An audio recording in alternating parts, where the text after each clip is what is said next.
Coucou à tous et bienvenue dans ma cuisine. Alors aujourd'hui, je vous propose cette recette-là. C'est une recette que moi-même, je ne savais pas ce que je faisais, pour être honnête, voilà. C'est un ragoût d'igname, mais pas comme les autres, voilà. Mais c'est super, super délicieux. En tout cas, si vous êtes intéressés, restez scotchés et souscrivez à ma chaîne.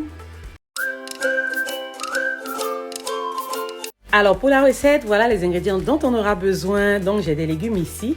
J'ai un mélange de légumes, c'est des légumes au hasard, voilà. J'avais fait le chep, voilà, j'ai la recette du chep sur ma chaîne si vous l'avez déjà vu. Et ça, il y a quelques légumes ici, voilà, les légumes qui sont restés. Ce sont les légumes que vous voyez là et c'est ce que je vais utiliser. Les 2 tomates, oignons et l'ail que vous voyez là, je vais les écraser dans le mixeur, voilà. Et les légumes là seront découpés voilà, pour faire mon ragoût. La recette que je suis en train de faire en ce moment, c'est pas une recette que je maîtrise, c'est pas une recette. Ça dit que vous voyez ce genre de jour où vous vous réveillez, vous êtes là toute la journée, puis vous réfléchissez à ce que vous allez cuisiner. C'est-à-dire que même si vous êtes quelqu'un qui aime préparer comment, tu n'as qu'à aimer la cuisine comment. Il y a des jours comme ça nous arrive à tous. En tout cas, je crois bien, ça nous arrive à tous d'avoir des jours où tu réfléchis à ce que tu as préparé, tu n'as aucune idée, voilà. Et c'est ce genre de jour-là, voilà, c'est un jour comme ça qui s'est passé dans ma cuisine. Et j'ai regardé dans le réfrigérateur, j'ai regardé dans la cuisine, j'ai regardé partout. J'ai dit, bon, ok, ce que j'ai, c'est ce que je vais utiliser. Et voilà le résultat, voilà. Et j'ai filmé, et c'était super bon. En tout cas, donc je ne regrette pas d'avoir filmé. C'était super, super bon. Donc voilà, pendant que j'écrasais ma tomate, oignon et ail, je me suis rappelé que j'avais du persil au réfrigérateur. Donc je viens de rajouter le persil dans le mixeur et j'ai écrasé le tout. Voilà. Donc une fois que ça c'est fait, ici j'ai ma casserole, je rajoute un peu d'huile et je rajoute mon mélange écrasé dedans. Je vais assaisonner ça.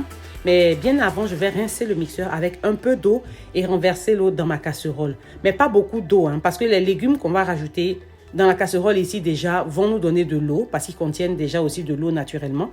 Donc il y aura du liquide aussi. Voilà. Donc ne mettez pas trop d'eau, sinon vous allez vous retrouver avec voilà, un ragoût plus liquide que vous ne voulez en fait. Voilà. Et une fois qu'on a rajouté l'eau, on va rajouter un peu de sel, un peu de poivre et une feuille de laurier. Je mélange très bien. Je vais fermer et je vais laisser bouillir pendant 5 minutes entre feu doux et feu moyen.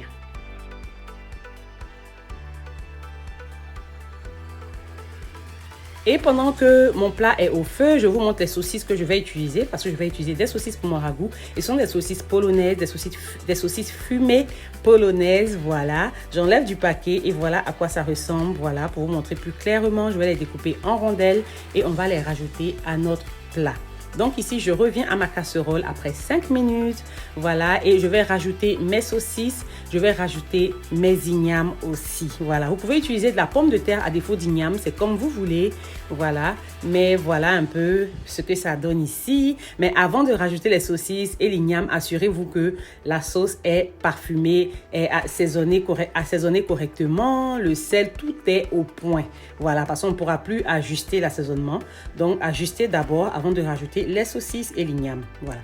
Mon igname, je l'ai découpé comme vous voyez là. Vous pouvez découper votre igname comme vous voulez. Il n'y a pas de problème. Les saucisses aussi, vous pouvez les découper beaucoup plus, voilà, beaucoup plus gros, voilà, que ça dépend de vous. Donc là, maintenant, je rajoute 2 piments parce que je ne veux pas les écraser. Donc, je rajoute 2 boules de piment et je rajoute mes légumes que je vous avais montré, mes restangolos de légumes que j'avais pour faire mon chep. Si vous n'avez pas vu, j'ai la recette du chep sur ma chaîne. Voilà, donc c'est le reste des légumes que j'ai mélangé. J'ai tout découpé là comme ça, voilà. Et j'ai renversé ici dans mon ragoût d'igname.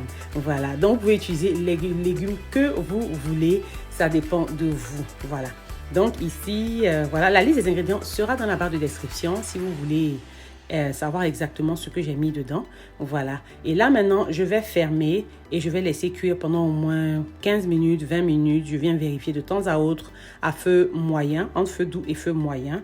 Voilà. Si votre casserole n'est pas anti-adhésive, faites cuire ça à feu doux, voilà, pour éviter que ça brûle parce que ça peut facilement brûler. Si vous avez déjà préparé le ragoût, vous savez que le ragoût brûle très facilement. Voilà. Donc après 20 minutes, je remue, je ferme encore, je reviens après 5 à 10 minutes. Je viens cette fois-ci, je retire mes 2 piments pour éviter de les écraser. Voilà. Et je vais venir remuer un peu encore. Et cette fois-ci, je vais laisser cuire pendant 5 minutes à feu doux sans fermer ma casserole parce que c'est déjà prêt. Maintenant, pour la cuisson, ça dépend de vous. Si vous aimez votre ragoût, avec vous voulez que la pomme de terre ou l'igname soit encore un peu dure, ça dépend de vous. Donc, voilà, ça sera déjà cuit pour vous. Mais moi, j'aime bien quand c'est un peu plus cuit que normal, en fait. Je sais pas comment je vais dire ça, mais quand il y a de l'eau qui rentre un peu dans l'igname, et l'igname est un peu plus pâteux. Voilà, et au point où il commence même à s'écraser quand vous mélangez, en fait. C'est ce que moi j'aime. Donc, préparez votre ragoût selon votre convenance, selon ce que vous aimez. Voilà. Donc là, je vais laisser mijoter pendant 5 minutes à feu doux. Question de laisser l'huile venir se reposer au-dessus, comme vous voyez là. Voilà. Et c'est ce qu'on recherche, c'est ce qu'on veut. Voilà. Donc, c'est prêt. Une fois qu'on voit ça comme ça, c'est prêt. Mais attention à l'huile que vous allez utiliser au début de la recette. Voilà. Parce que si vous faites avec des saucisses comme moi, les saucisses vont aussi vous donner de l'huile. Donc, attention à la quantité d'huile que vous allez utiliser. En tout cas, merci beaucoup d'avoir regardé ma vidéo. J'espère que vous avez aimé. En tout cas, moi, j'ai adoré. Voilà, c'est une recette que j'ai fait sur un coup de tête comme ça. Mais je retiens cette recette-là dans mon carnet parce que je la referai, bien sûr. C'était super délicieux. J'ai beaucoup aimé. Ma famille a beaucoup aimé. Voilà. N'oubliez pas de souscrire à ma chaîne si vous ne l'avez pas encore fait. N'oubliez pas de liker la vidéo, de partager, de commenter. Et on se dit à la prochaine pour une nouvelle vidéo. Bye!